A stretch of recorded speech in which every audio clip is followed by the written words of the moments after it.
Felix here, and welcome to this pre-morning live stream. The Fed just went AWOL, absolutely nuts what's going on between the Fed and President Trump. And that's going to impact the markets massively here before the Easter weekend. And I want to make sure that you are the best informed investor out there. That's also why Winston, of course, is joining me here, because he is the really smart hound here. Why is he off screen? Winston, there you are. He's a bit hot, isn't he? And what we're going to walk you through is why the Fed just went AWOL, what Trump is threatening the Fed with, and number three, will the first trade deal actually save the market here? I'll then, number four, walk you through the one stock that's tanking the markets today and explain to you what happens if you are tired of missing out on rallies and if you're just tired of being stressed out by your portfolio because buy the dip doesn't really work. And I'll show you why and what the better alternative is. I'll give you literally my advice to investors today, and then we're going to review popular stocks. Look at the stock charts for things like Palantir, Nvidia, Tesla, SoFi, and Archer, and so on. And my goal is always for you to be sort of as well informed as an investment banker would be if you had a proper morning briefing, what I used to get. So that's the goal here today. If that sounds like something that could be high value to you with or without Hound, then there it is again in its ultimate glory. Write value in the chat, and I know that you are getting something out of this, which is good. Winston's awake today. He just chased one of his favorite friends around the park, and he's still quite excited about that, as you can see, right? He looks happy today. So Stephen there says, I only have 1.2 million in my 401k and retiring soon. I'm going to join the academy because I want to ensure my financial freedom.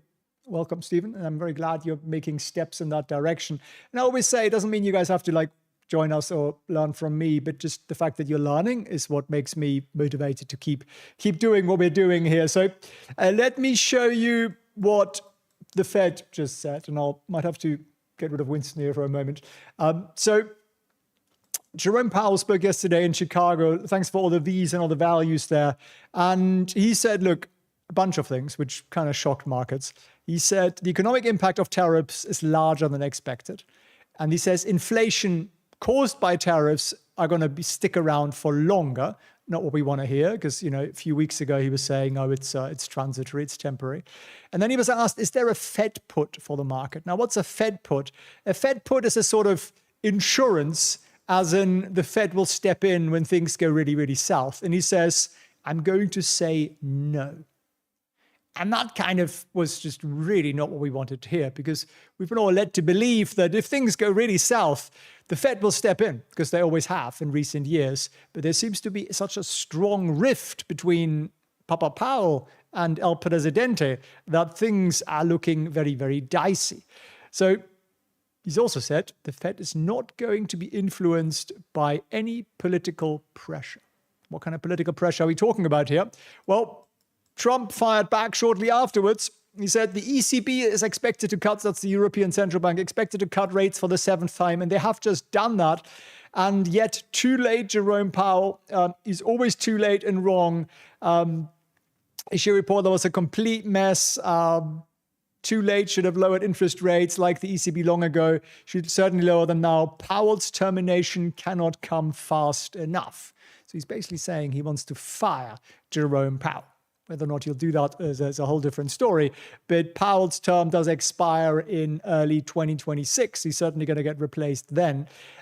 This is just not really what we want, right? We kind of want these big government head honchos, the president and the Fed, to actually kind of work together to cause stability and prosperity. This is not what the market likes to hear. And the president cannot fire the Federal Reserve Chairman. True. And now, well, that's the current state of affairs. There is a lawsuit which will decide that, by the way. I think it's going to the Supreme Court.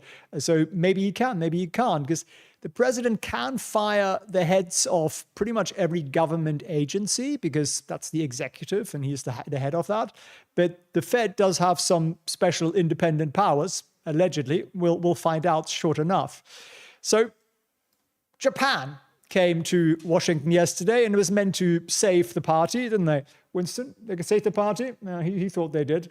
But they didn't bring any bones, so to speak. Well, they made a lot of progress. So the market was like, brilliant, we're going to get our first trade deal. It'll be the template for all other trade deals, and they're going to fall into line, and tariffs are going to come down, and it'll be absolutely wonderful. So why does the market not look absolutely wonderful as we're looking here this morning? Whoops. UnitedHealth. It's one of the largest stocks in the world, and it took a 20% tumble on earnings because they had a surprisingly large amount of stuff to pay for on Medicaid and so on, and their guidance wasn't particularly great either. So what's the problem with that? Well, first of all, was this predictable? That's what I always look at. I always think like, was it predictable? Were there any warning signs? So very quick chart lesson for you chartists out there, because ultimately this is what makes us the most money. So what did we see? We had a nice gap up here, right? That was bullish on nice strong volume. So the rally looked really good. What happened then? On the next 1, 2, 3 green days, can you see that volume went down significantly? You see that? What about the resistance line there? That red line I'm pointing at, that was the resistance line. We didn't close above that. What happened the next day? We had a red day here. Volume went even lower. What about on the next day? Well, we closed even lower and volume went even lower. So what we're seeing is that the steam went out of the rally. So could you have foreseen this? Well, the third red candle, candles that look like this are really, really not very good. Because what it means is that during the day, feel free to take notes, ops, we rallied all the way up to the top, and then we went all the way back down to almost the bottom of the day. It's a very, very, very bad red candle. So somebody always knows, by the way. There is always somebody who knows how what's about to happen, especially pre-earnings. So pre-earnings, watch the chart very, very, very, very carefully. And then what you might want to do when you have a beautiful rally like this is draw a trend line that connects the lows sort of roughly, right? Approximately. My line isn't sort of perfect, but you get the idea. And when you break below that trend, you might want to take at least half your money off the table. That's a very, very good lesson, especially when you hit resistance lines like this. You might want to be like, well, I've had a really nice run here. You know, this was an easy, what was the rally up? You're like, well, this was an easy 8.5% in 4 days. Let's not get greedy. Let's take a little bit of money off the table here. But of course, nobody knew what the results were there, except for a few people who probably traded it the day before. So yeah, pretty ugly opening there to UNH, which is what's hitting markets pretty hard here. We also had Wells Fargo coming out, which is a really lovely sentence, which is this following. And this, I promise, this is not going to be a doom and gloom session. I want to make sure you walk away with some actionable value here. But they're saying home sales aren't far off from the levels seen in the wake of the Great Recession.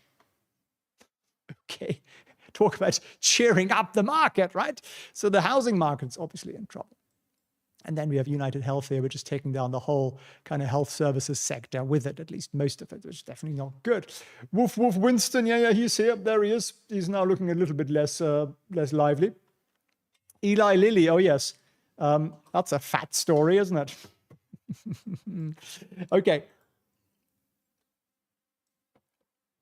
I asked you guys, are you happy buying the dip? And yeah, 38% of you are, but the other half, or the other 62%, who may be a little bit more honest, not really. You don't feel great buying the dip, right? And or so. And I'll show you in a second why buying the dip is not a great idea here. And if you are bored of being stressed by your portfolio, you need to actually learn how to pick good stocks, depending on where we are in the market.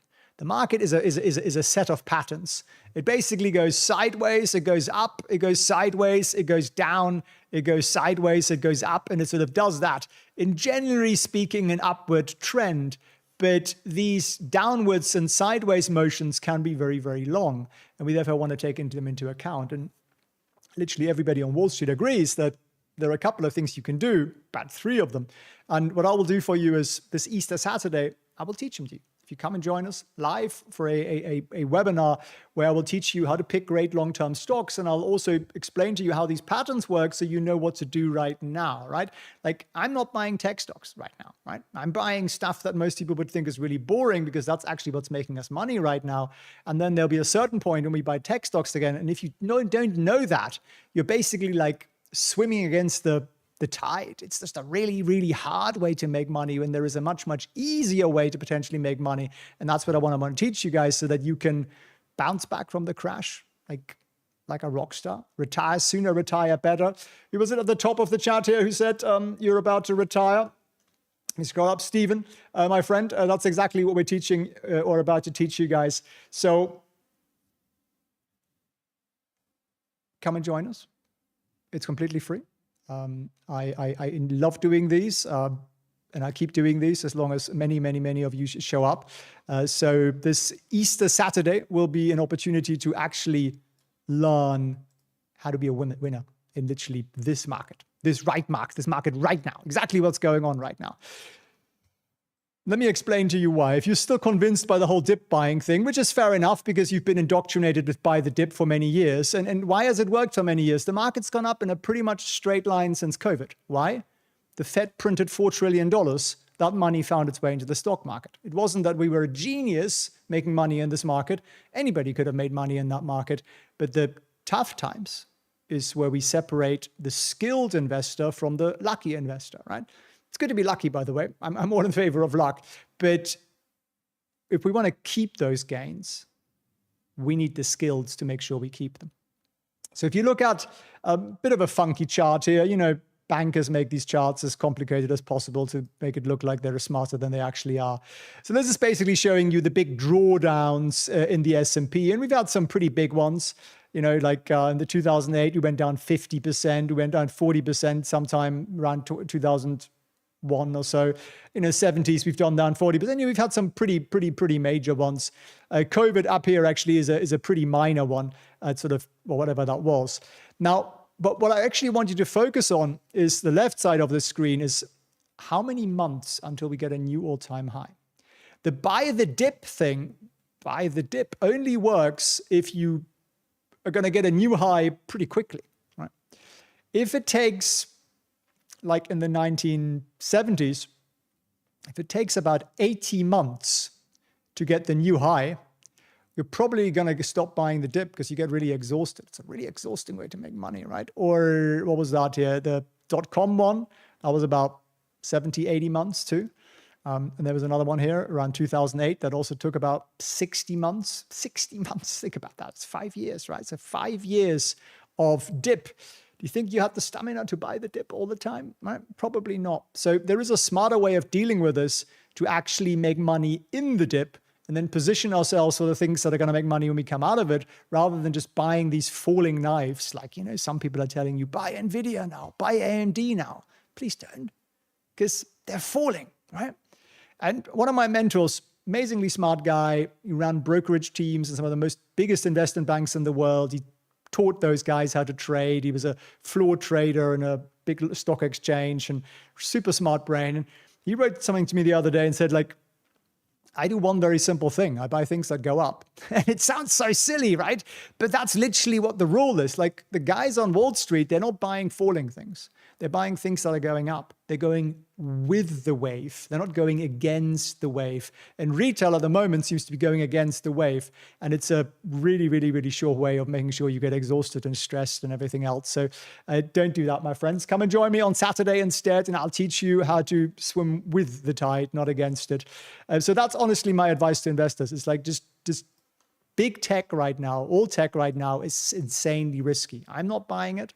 I'm nibbling on a few things, defense, for example, a little bit of gold, stuff like that. And I'm being very cautious.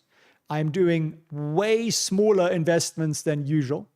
And it's just because this market is very risky. And I'll show you why. It's not just the UNH chart. Look at QQQ. In TradeVision here, and again, get yourself a free trial to TradeVision. We've got a little green line in there, right? Which is the support line. See that one here? Sitting at $464. We didn't make that line up. That is where the hedge funds are positioned. And we're not breaking out above that line. We're hitting our head at that resistance level here 2 times in a row now. 3rd time yesterday, we actually gapped down. So this is bad. This means that this rebound momentum, it's gone. It's over. Sorry. And we're now heading down again. So why buy tech stocks when they're falling, right? Do you enjoy buying it and then seeing that they're fallen? Same story on the small caps, on the Russell, right? What are you seeing? You see that support line here, that green one there? It's sitting at 190. And what do you see? We hit it once, we hit it twice, we hit it 3 times. 3 times a lady, and we're going back down, right? So the momentum of this recovery is broken. And all we got to do is just go with the flow. If you go with the flow, you make a lot more money. And you don't become a bag holder and you don't buy things that are going down like this. People have been telling you to buy the Russell since what? Middle of last year, right? Tom Lee, for example, right? He never changed his tune. And he had a good point in the middle of the year, but there was a point to get the heck out of this. And if you want to learn, how to actually get out of this, which was up here at sort of 231, then you wouldn't right now be down 20% on that investment, right? But these analysts who are always saying, buy this, they never say to you, sell this, do they? Why not? Isn't that where we make the money? Isn't that why we do this? We actually want to realize gains because ultimately, like Steve just in the chat, we want to retire, which means you actually want to take some of that money and retire with it, right? So unless you learn how to exit when the going's good, you're never going to get any money, right? So come and join me on Saturday and I'll take care of that problem, because it's much easier than you think. It's not going to take us that long. Well, we'll probably go for just under 2 hours, but we enjoy it and we're going to ask lots of questions and do a little bit of mindset training and stuff like that too. But ultimately, I want you to walk away with these rules, which is really the key thing here. The kilo has 3 ex-wives to feed and lawyers. Well, my advice to you would be, my friend, sit all the 3 wives together and tell them, how about we never use lawyers again? And that means we all have more money and we just share it. That would be my advice to you. And conflict doesn't pay. And Mel says, I lost all my gains for the last 5 years because I didn't sell. And it sucks, Mel, doesn't it? It doesn't feel good. It feels really, really, really crappy. But people have told you, never sell, go to the moon, diamond hands, all this bollocks, which works in bull markets. It feels good.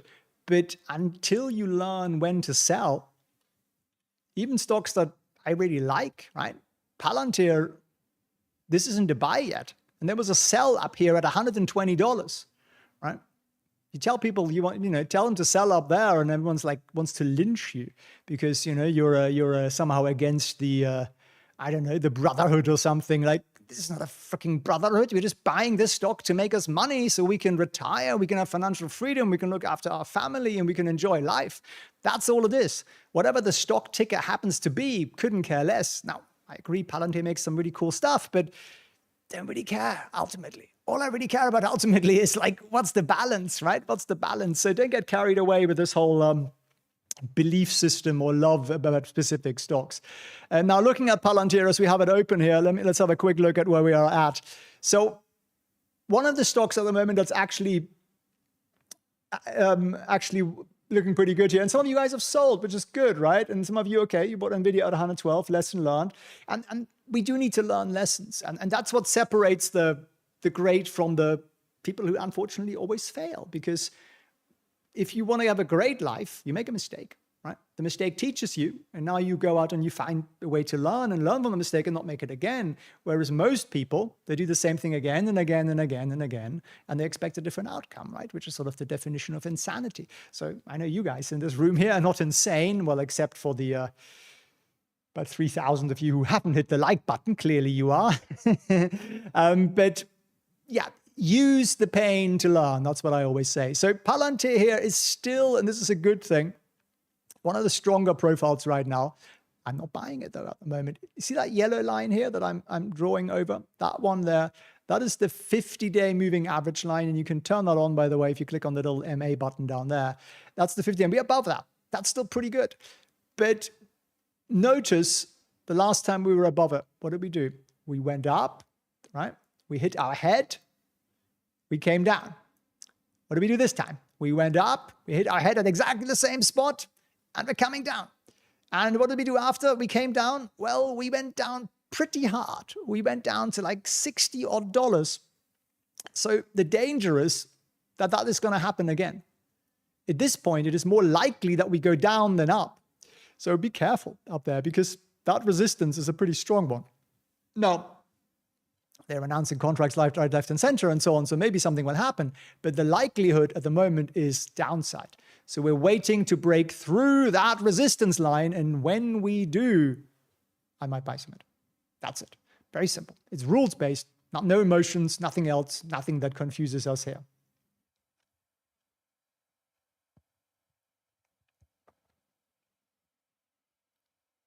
And they may be involved in Trump's Golden Dome. Yeah. So SpaceX, Palantir, and what are they called? Aviation, what are they called? Not Aviation. What's the other one? Starts with A2. It'll come to me in a moment. They are bidding for that Iron Dome thing, and they might well get it. So yeah, Palantir is getting amazing contracts, right, left, and center. Should the earnings rip? Don't know. Should is one of those words that I try not to use, because should is like, don't know. All you can base your decisions on is the facts that you have. Everything else is speculation. I try not to speculate. Anduril, that's the one. Thank you. Thank you very much. And you guys also having trouble spelling that, right? So it's a funny word, isn't it? Anduril. It sounds like a painkiller, I think. It sounds like a painkiller to me. Winston, what do you make of Anduril? He says, I wish they were listed so I could buy it. I think that's what he's saying.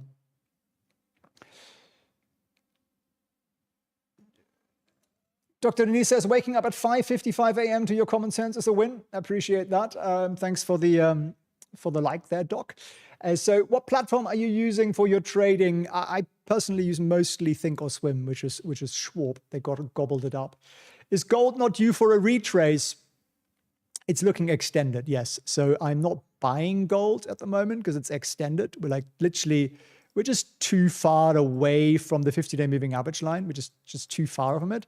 So I'll buy certain gold companies and miners if we retrace a little bit. So I'm hoping we're going to go down a little bit so that I can pick some of them up here around about that level. At the moment, yeah, it's looking a little extended. So it's a little bit late. I think there are some good things out there like defense companies. And again, it's not a buy recommendation. Don't buy stuff just because I'm saying it. The reason I like defense companies at the moment is that the way these negotiations on tariffs seem to go, well, first of all, the sector is bullish, the chart is bullish. That's the most important side. And I'll teach you that on Saturday if you join me. But what we're seeing or we're hearing is that, Vietnam might buy F-16s. Japan might spend more money on defense to level these trade deficits. So Trump's basically going in there and going, you're going to have to buy some US goods to make these tariffs go away. And these countries are going, all right, we'll have to spend some money on defense anyway. We might as well buy American. And that seems to be the kind of thing here. So I think that on top of the whole remake of the US defense budget and increasing by about 20% makes me rather bullish on these kind of stocks. So Northrop there almost taking out the October highs and sort of struggling slightly with the November and October highs right now. It looks like it might be a prime candidate for a beautiful rally if it goes a little bit higher. So we'll see. We'll see on that one.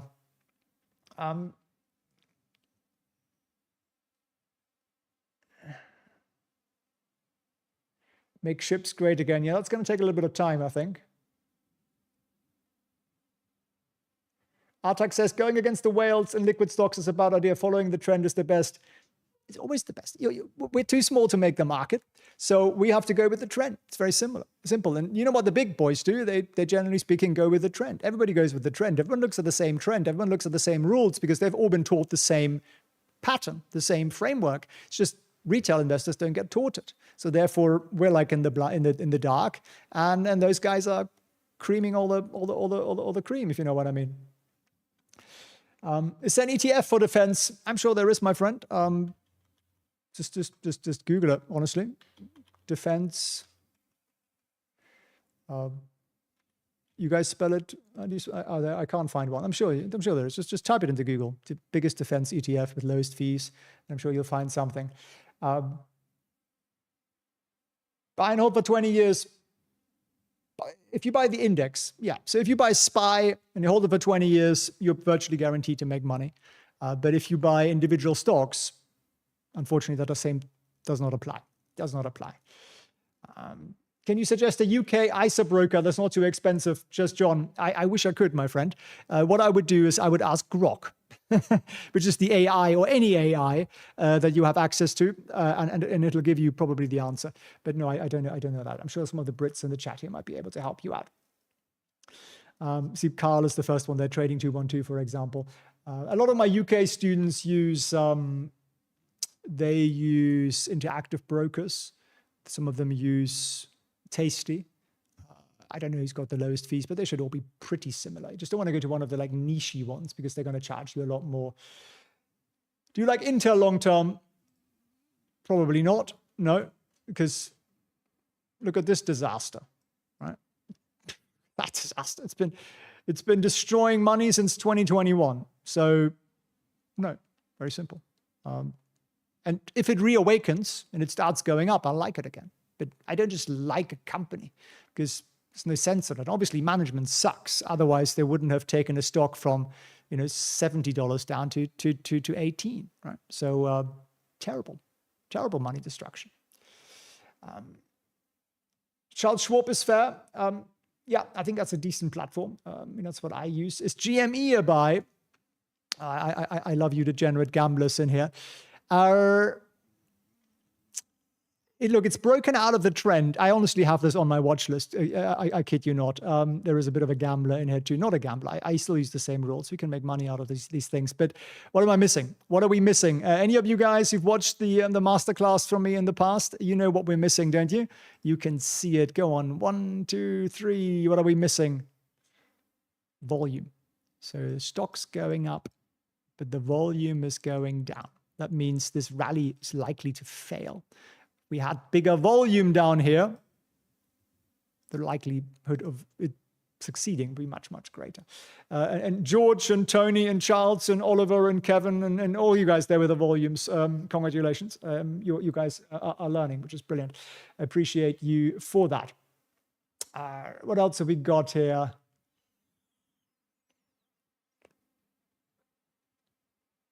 Okay, so quick glance at pre-market. It's not bad, but it's not great. It's just sort of flat. Now, flat is actually quite nice because it could help to bring down the fear. Actually, sort of stable days could be quite good. At the moment, fear index is still above 30, stubbornly above 30. It seems to be the Trump effect, really. So we need that to go down. We've had higher highs for 3 days in a row now, which we are not enjoying. So we'd like to go, the VIX go back down into the low 20s before this gets a little bit better. Now somebody says they can't hear me. No. I think that's just you, my friend. Do you like TSM long term? See, the only thing I just don't really have long term affiliations except to the people I love. Stocks, not so much. It's a falling knife. It's very simple. It's a falling knife. So why would I buy a falling knife? What could possibly be the joy in it? That at some point in the future, I could be lucky and say, look, I bought the falling knife somewhere near the bottom. You have no idea if it's the bottom. You have no idea it isn't going to go down another $100. You just don't know. So what you do know is when it goes up on significant volume, it's very, very likely to keep going up. So there are rules to this game, and I like to play by the rules because imagine you play a sport and you don't know the rules. You don't know what a touchdown is, or you don't know what the goal is, or you don't know where the lines are in tennis. How are you going to win the game if you don't know the rules? Right? You're just going to be aimlessly running around and hitting balls sort of pointlessly. And that's what most people do in investing, right? They just sort of buy stuff that sounds good. Surely chips must be the thing. Well, you've got stocks like Nvidia, you've got Intel, you've got AMD, like you had one winner, you had two losers, right? Now Nvidia is a loser. Was that predictable? Well, yeah, the chart's been telling us not to buy it for quite some time. If you know what to look for, right? So put up Nvidia here, if we're allowed. There she is. So NVIDIA has been, see the downtrend here, right? It's been going down for a while. And it became apparent or worrisome in sort of December. It started to become worrisome. And now we're trading about 30% lower than that. In the long term, yeah, I think it's a great business. But the stock price isn't a reflection of the long-term business. So you got to decide if you want to pick individual stocks and you don't want to learn the rules. I think you're just gambling. You're going to the casinos. If you don't want to learn the rules, just buy the index. You'll do all right. You do all right. If you're okay with all right, if you're okay with sort of average, that's fine. There's nothing wrong with that. No judgment. Just if you're picking individual stocks, you need to understand the rules. Otherwise, it's going to come and bite you pretty hard. Market is open. All right. We haven't hit our opening bell though, have we, Winston? There it is. There she is. And we do need to get a better bell, don't we? This is a little pathetic, isn't it? I mean, anyway, the market is open. Opened a minute ago. Winston wasn't very impressed by the whole thing. So let's have a look at Bill Ackman isn't very wise. Well, he just bought 20% of Hertz. Hertz Global, which after he announced the market does that. That's the Bill Ackman effect. I don't know that much about the business, but can I see why he bought it? Yeah. So you have this business that massively collapses, right? So he doesn't buy the freaking dip. That's not what he's in for. And then he waits for a long period of consolidation, which if you guys have watched my masterclass, you know what I'm talking about here, right? That sort of consolidation period. And then as it breaks, eventually he decides it's good enough value because you've had, 1, 2, 3, whatever, 4, year or two of earnings, which I don't know if they got better or not, but he thinks that this business is now cheap enough to actually do something with it. So the beautiful thing is when you're Bill Ackman and millions of people follow you, you can buy it.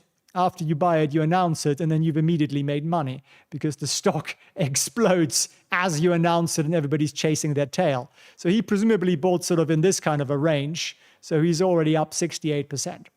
Now, if you have that kind of influence and that kind of following, go for it. If you don't, probably not the best thing in the world to do. Now, can you start to see where he likely started buying it? And I don't know where exactly he did buy it, but I can start to see a volume pick up down here. Can you see that? Can you see how volume, am I allowed to draw a box here? See how volume starts to pick up here? Right. So as it's falling, there is actually either more selling going on or maybe he's starting to nibble. And then here is a big green candle and he seems to be buying probably that whole time period and then he announces it with a bang. Now, can you find that out? Probably not. Probably not. And we're going to have a look at the dark pools, see if there was unusual trade activity on it. Let's have a look. This is all in Trade Vision, by the way, if you want to get access to this stuff. Hertz. I don't know if there's much going on there. Nope. Nope, not really. There really wasn't a lot going on here. So no, I don't think we could have told. Couldn't have really found out. But I can see what he's doing. He's buying, a long, exhausting consolidation pattern here. And obviously he likes the business. He's somebody who tends to own business for quite a long period of time. Is that legal? Yes. Well, he actually has an obligation to disclose it. It's a bit like Nancy Pelosi, right? She has to disclose the trade. So what she does, she uses an options trade. She buys a call option, which is 100 times leveraged. And then she buys that, 3-month expiration or something, announces it, stock goes to the moon. Well, and then she could close it, right? It's a self-fulfilling prophecy. If you're known as a very good investor, people will follow you and it's actually easier to make money in some ways.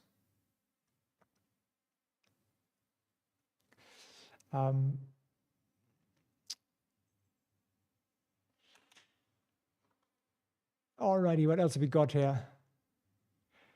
Get a gong. Yes, a gong. A gong is an idea. I was thinking of one of those shaking bell things. A gong would be interesting, like a massive gong, right? That we'd need 2 people to hold it up, sort of type thing. Is that what you mean? Okay, maybe I'm getting a bit bad. People are sheep. Yeah, don't be a sheep. So don't just buy something just because somebody famous bought it. He's paid, 70% less for it than you would right now. So probably not the greatest idea to buy that right now. Philip Morris, it's teasing us. It's teasing us because it's at the very, very top here of the previous high. So if I were to buy Philip Morris, I would be looking out for a close above that level there. That's what I'd be looking at. It's about 163 and a bit. We close above that, then I think it could be another buy. And it's had a tremendous run up already. But people are not going to stop being addicted to tobacco products anytime soon.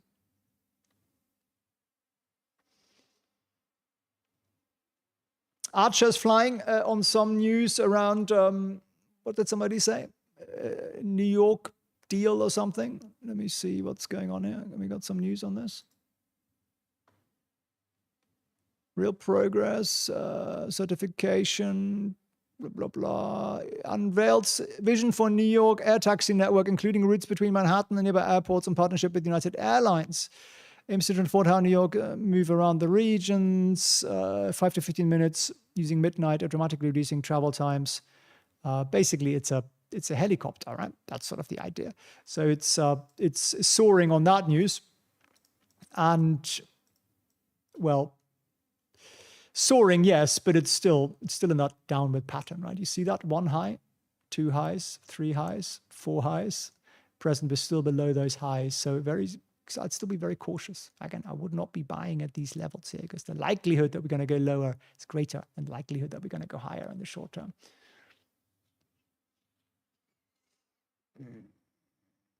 Tap the bell with a spoon. I think that would not be all that satisfying, to be honest with you. I was thinking about a great big sort of gong hammer, not a spoon. I don't think we're spoon kind of people.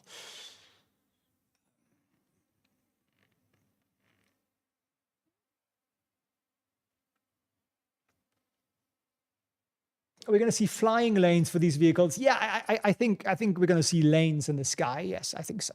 And obviously, you don't want them above your house, but it would make sense to have lanes because otherwise everyone's flying wherever they want. So I think the sky is going to become, we're going to have highways in the sky. I think it just makes a lot of sense. An air raid siren instead. I like it. That would be appropriate, yeah. Says the guy that drinks tea, no spoon. I don't use a spoon for my tea. I don't take any sugar. I'm anti-sugar. So what else have we got here in the chat, guys? I know the Jetsons are becoming real, which is really cool, right? I used to love watching that as a child.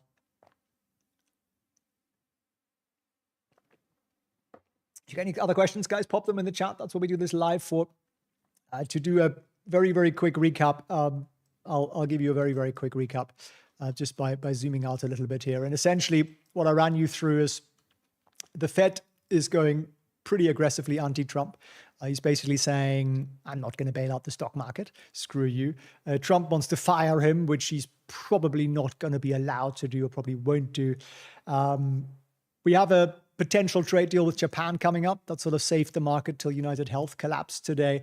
And if you're bored of the whole thing, of your portfolios being red and missing out on all the opportunities that pop up every week, even in this week right now, even in this scenario right now, there are beautiful opportunities, but you need to understand the rules. Like, people are just buying the dip relentlessly. Well, a dip can last 5, 6, 7, 8 years, and by historical standards. I'm not saying it will, but it could. So you'll get exhausted of doing that. So come and join me on Saturday, if you will, and learn the actual rules that literally everybody on Wall Street agrees on. Like, all the most successful investors out there in the world will look at that and they go, yeah, sure, that's what we do. But we don't get taught that stuff. So I like to spill the beans and I like to spread it with you to you guys. That's really the mission here. So come and join me. It's completely free at felixprehn.org/webinar. And I warn you, we go probably 2 hours. So if you want all the information in the first 3 minutes, it probably isn't for you. But if you actually want to get to a point where you're confident about the decisions you're making, where you get to retire earlier, where your investment portfolio is like a business that actually works for you without you doing very much, then come and join me on Saturday at felixprehn.org/webinar. I'll put the link in the chat for you as well.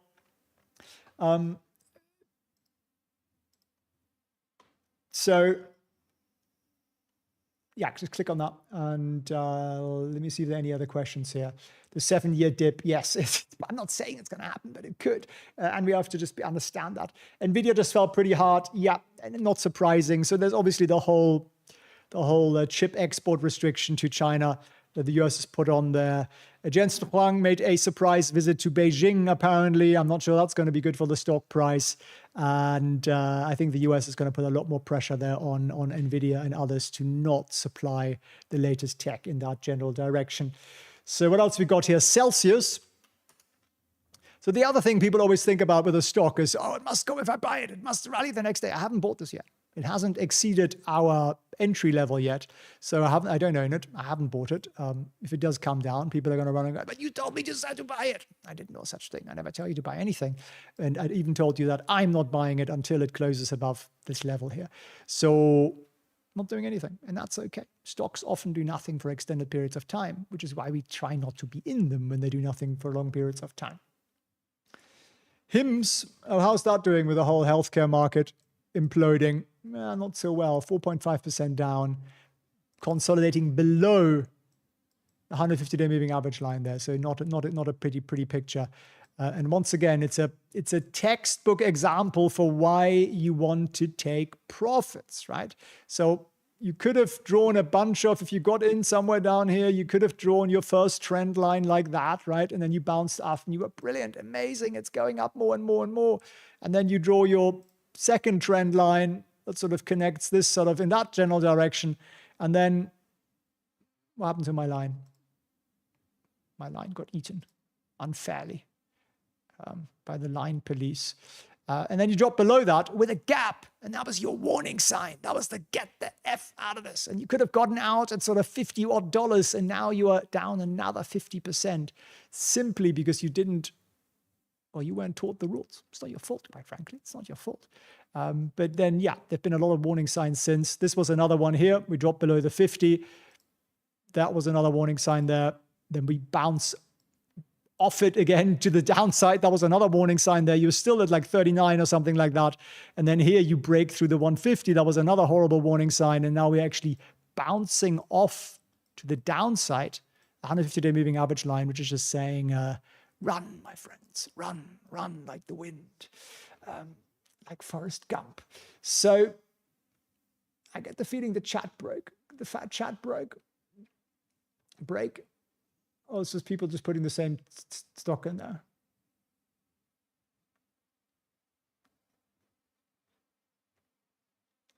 Robert says, will you feel foolish if the light volumes due to Easter pending and money does another higher thing on Monday? Will you get caught up in an Easter bunny bear trap? Says Robert, I never really feel foolish as long as I followed my rules. Doesn't mean we're always right. Like if you always want to be right, you got to become the Pope. He's infallible, pretty much the only person in the world, I believe. Other than that, we will not always be right, but what we can be is follow our rules, follow our systems, and therefore we will never have major drawdowns. We will never have big losses. That's already a huge win. If you eliminate all the major losses, you will have so much more money. So that's the first thing that we can do. And then obviously we can have higher probabilities to set up winners. But no, I don't care. I don't care if markets flip on Monday because I don't know if markets will flip on Monday. All I know is what's the highest likelihood outcome based on today's data. So I try not to speculate on what happens next week.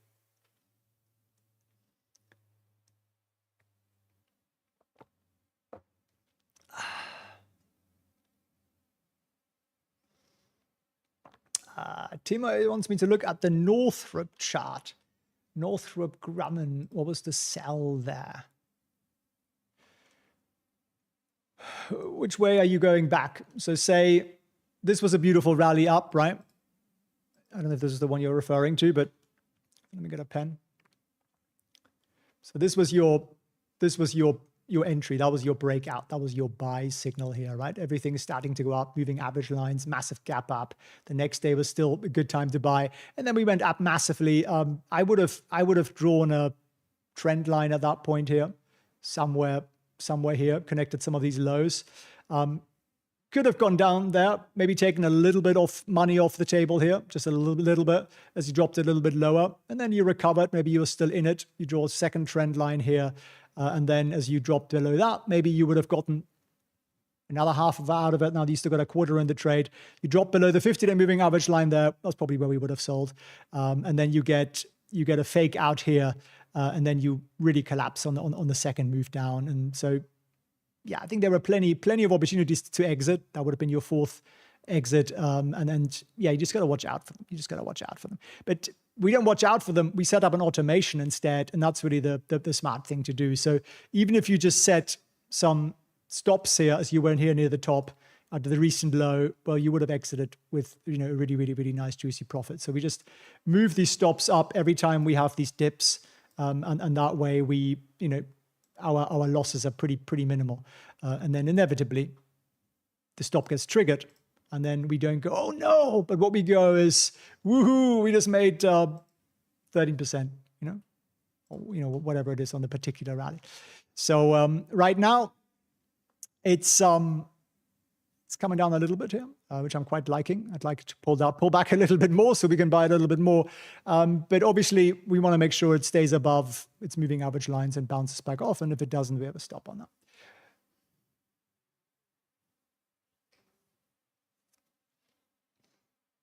Do you think companies will buy back in this market? Yeah, they will. They have to. And they're going to kick off again shortly. How do you place your orders when the stock starts to shoot up? So you can say set a buy stop order, which would say you want to buy above the recent high only if we close above it. So you can set up an order that only triggers if we close above that line. You can do that in pretty much any brokerage. And then at the same time, if that kicks in, you can set a stop, which will be wherever you want it to be. Somewhere here or 6 or 7% down or something, or if you're a bit more aggressive, it could be at the 150-day moving average line here. So that could be your stop. And both go into place at the same time, and therefore there is no chance, or exceptionally low chance, that you're going to lose your shirt. Because if you have a small position and you lose 6 or 7% on it, it doesn't really matter.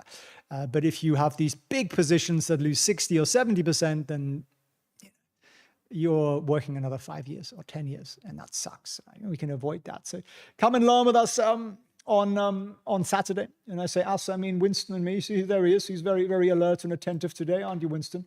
There he is. He's going to teach you everything that he knows about the stock market, where to buy, where to exit, how to spot those great companies. And it's much simpler than you think, honestly.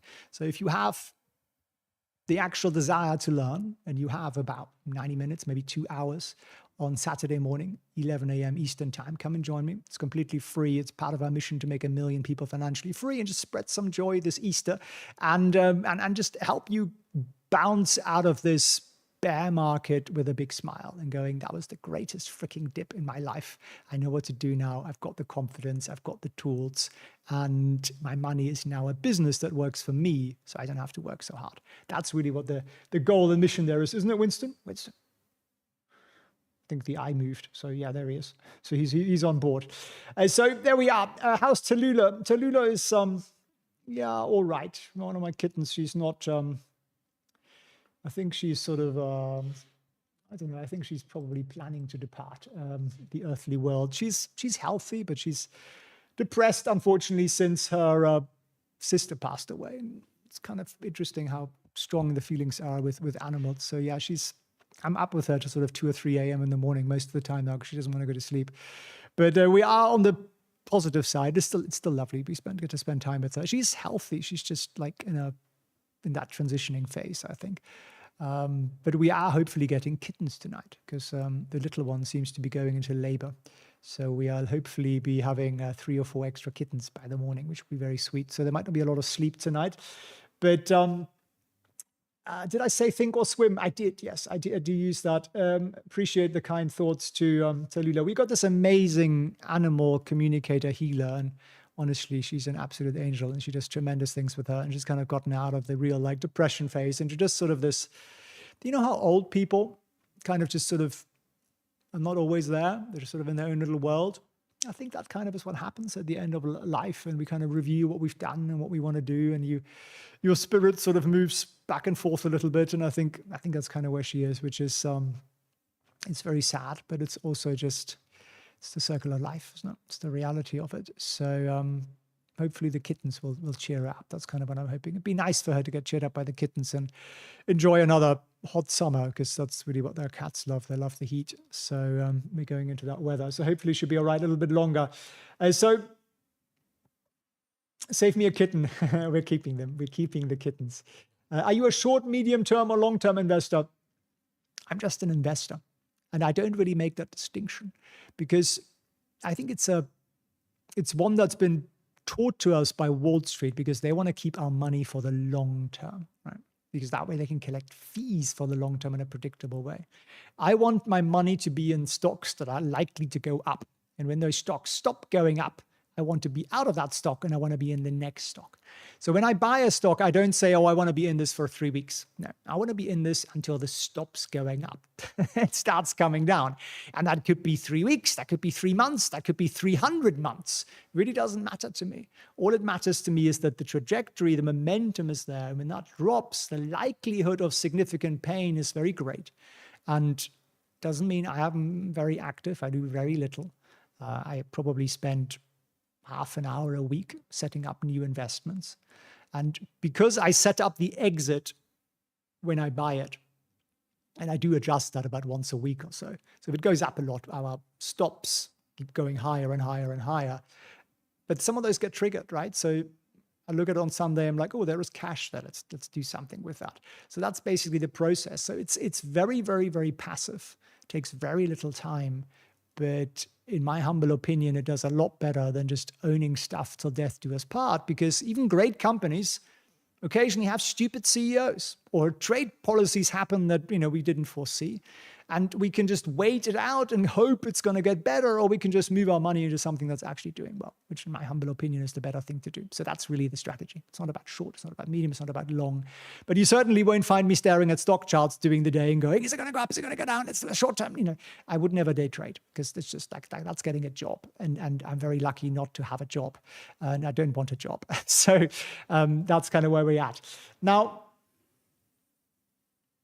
I appreciate you guys. What color shorts today? They're still red. They're still red. It's no reflection on the market. But I'm going to sign off. I wish you a beautiful day. Come and join us on Saturday. Winston will teach you everything that he knows. Won't you, Winston? There he is. And he will literally give you our rule book. And you do need a little bit of patience to learn it, to be honest. So if you're showing up and you're hoping it's a 30-second experience because you're usually on TikTok, then this probably isn't going to work for you. But I'll go probably for an hour and a half, maybe 2 hours on Saturday morning, 11 a.m. New York time. And we'll have fun. We'll do some proper teaching. We do a bit of mindset stuff. We do a bit of motivation. And most importantly, you walk away with some real skills that you can actually use forever. And I think I'll open your minds to something where you'll just go, freaking hell, why did I not know this earlier? Which is at least what happened when I learned it. So I wish you all the best.